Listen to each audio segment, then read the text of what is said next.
Om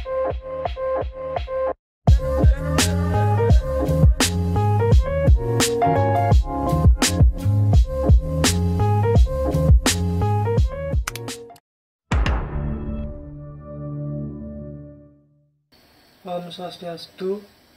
Perkenalkan, nama saya Igede Yoga Dharma Santika dengan NIM 18055531081. Pada kesempatan kali ini saya akan mempresentasikan tentang hasil kerja praktek saya yang berjudul Mekanisme Preventif dan Korektif Maintenance pada kendaraan roda 4 serta pengolahan limbah hasil maintenance, studi kasus pada mobil Suzuki Ignis di PT Suzuki Sejahtera Indo Bali Trada. Selanjutnya kita akan melihat profil singkat dari PT Suzuki Sejahtera Indo Bali Trada. Jadi PT Suzuki Sejahtera Indo Bali Trada ini terletak di Jalan Tengku Umar Barat nomor 345, Padang Sambian Klot, Kecamatan Denpasar Barat, Kota Denpasar. PT Suzuki Sejahtera Indo Bali Trada merupakan salah satu cabang dari Suzuki Indonesia yang bergerak di bidang industri otomotif. Hal tersebut juga didukung dengan pelayanan purna jual suku cadang serta perbaikan atau pemeliharaan. Pelayanan yang profesional di bidang pemasaran produk dan jasa serta pelayanan perbaikan atau pemeliharaan pada produk Suzuki juga menjadi komitmen utama untuk memberikan yang terbaik bagi para pelanggan setia Suzuki. Ini adalah ruangan dan fasilitas di PT Suzuki Sejahtera Indo Bali Trada. Yang pertama ada tempat penyimpan pemeriksaan awal dan penyerahan kendaraan setelah servis. Yang kedua adalah ruangan administrasi servis dan kasir. Ini adalah tempat pelaksanaan servis atau bengkel. Ini adalah ruangan penyimpanan spesial service tool atau SST dan manual book. Selanjutnya adalah ruangan breakdown maintenance dan kerja bangku. Selanjutnya adalah tempat pengambilan spare part. Ini adalah ruang penyimpanan oli baru. Ini adalah ruangan kompresor, ruangan pencucian setelah mobil selesai diservis, tempat penyimpanan mobil breakdown, ruangan penjualan, dan tempat penyimpanan limbah sementara. Tempat penyimpanan limbah sementara ini adalah tempat di mana limbah baik itu berupa padat maupun cair disimpan. Selanjutnya diberikan ke pihak perusahaan yang bergerak di bidang limbah untuk diolah kembali menggunakan teknologi yang tepat guna. Selanjutnya adalah kita masuk ke flowchart untuk maintenance kendaraan di PT Suzuki Sejahtera Indo Bali Trada. Yang pertama, mobil masuk, pemeriksaan awal oleh SA untuk mencatat kilometer dan apabila ada kerusakan di mobil. Selanjutnya adalah catatan kerusakan. Ini dilakukan oleh staf administrasi servis. Apabila ada keluhan atau histori kerusakan, maka akan dilakukan perbaikan. Apabila tidak, akan langsung pelaksanaan servis oleh teknisi. Apabila saat pelaksanaan servis ditemukan kerusakan, maka akan dilakukan perbaikan atau penggantian part atau komponen yang rusak. Selanjutnya adalah penyerahan SPK ke foreman. Apabila tidak ditemukan kerusakan, maka teknisi akan menyerahkan surat perintah kerja ke foreman, kemudian diserahkan ke kasir untuk pencetakan kwitansi dan pembayaran oleh konsumen. Selanjutnya adalah penyerahan mobil oleh SA untuk diberitahu servis selanjutnya. Selanjutnya untuk preventive maintenance. Ini dibagi menjadi 4. Yang pertama ada perawatan per 5.000 km atau 3 bulan atau servis A. Itu dilakukan maintenance mesin, maintenance ignition system atau sistem pengapian, maintenance fuel system atau sistem bahan bakar, maintenance brake system atau sistem rem, maintenance chassis dan bodi. Selanjutnya ada penggantian part dan material. Untuk 5.000 km ini hanya dilakukan penggantian oli mesin. Selanjutnya adalah perawatan per 10.000 km atau 6 bulan atau servis B. Ini juga sama, maintenance mesin, maintenance ignition system. Hanya ada tambahan di sini yaitu maintenance emission control, maintenance fuel system, maintenance brake system, maintenance chassis dan bodi. Untuk penggantian part dan material pada perawatan per 10.000 km ini hanya dilakukan penggantian oli mesin dan filter oli. Dan ini adalah perawatan per 20.000 km atau 12 bulan atau servis C. Maintenance yaitu pertama maintenance mesin, maintenance ignition system, maintenance emission control, maintenance fuel system, maintenance brake system, maintenance chassis dan bodi. Untuk penggantian part dan material untuk perawatan per 20.000 km ini adalah yang pertama pengalihan oli mesin, penggantian filter oli, penggantian spark plug atau busi, dan penggantian oli transmisi. Selanjutnya adalah perawatan per 40.000 km atau 24 bulan.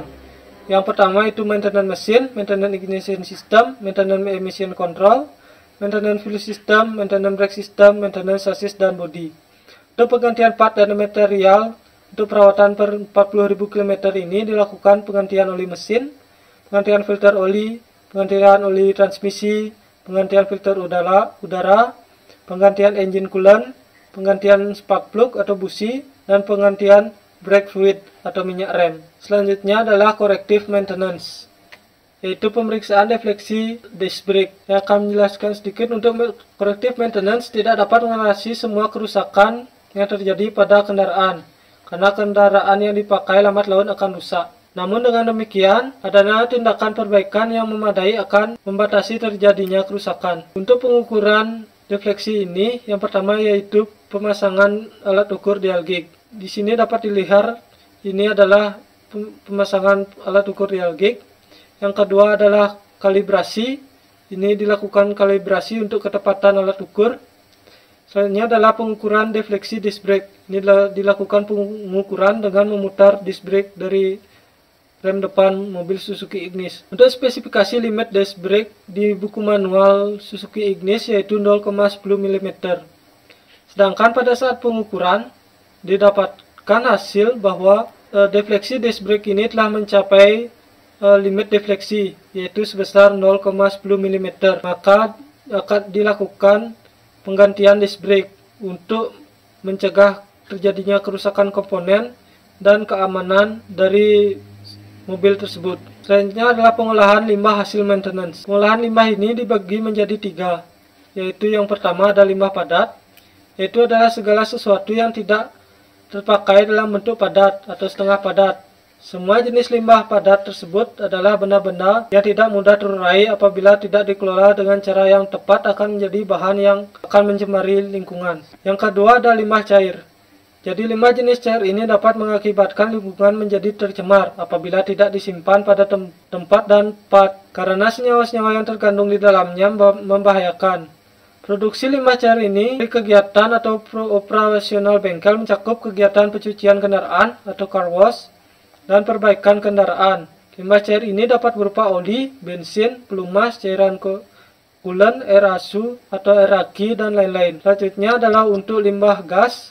Jadi berdasarkan wawancara yang telah dilakukan terhadap pengolahan limbah gas, diperoleh gambaran bahwa bengkel tidak melakukan pengolahan terhadap limbah gas, cenderung hanya membiarkan begitu saja limbah gas yang dihasilkan. Ini adalah tempat penyimpanan limbah sementara. Sini dapat dilihat ini merupakan limbah padat, mana terdapat botol, sisa pembungkus spare part, botol WD, dan lain-lain. Yang tengah ini adalah gambar di mana tempat penyimpanan limbah cair, baik itu berupa oli, cairan coolant, bensin, dan lain-lain. Berdasarkan hasil pengamatan dan wawancara di PT Suzuki Sejahtera Indo Bali Trada, menunjukkan bahwa pengolahan limbah dalam operasional bengkel, baik itu tahap input, proses maupun output, telah berjalan dengan baik.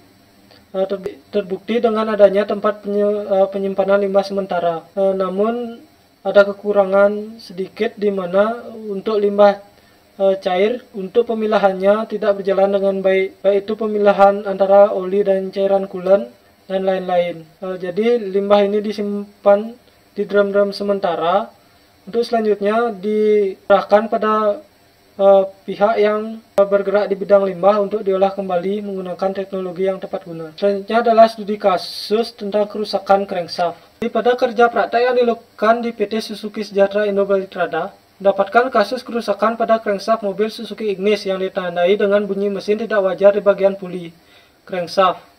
Adapun tindakan yang dilakukan untuk mengatasi masalah tersebut adalah dengan menyelidiki gejala-gejala awal kerusakan dan melakukan pemeriksaan yang lebih lanjut.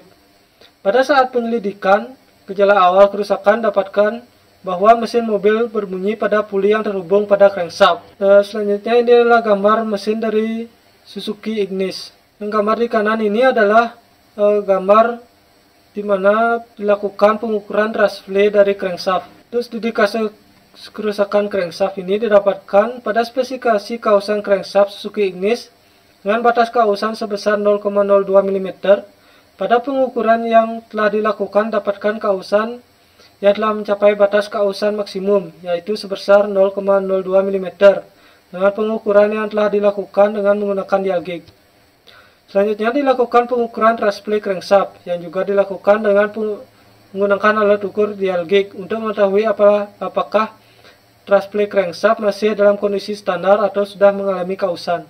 Pada spesifikasi truss plate crankshaft dengan standar 0,11 sampai 0,31 mm dengan batas maksimum 0,35 mm, pada saat pengukuran dilakukan didapatkan hasil truss plate crankshaft mencapai batas maksimum sebesar 0,34 mm, sehingga dilakukan penggantian crankshaft karena sudah tidak sesuai dengan spesifikasi standar.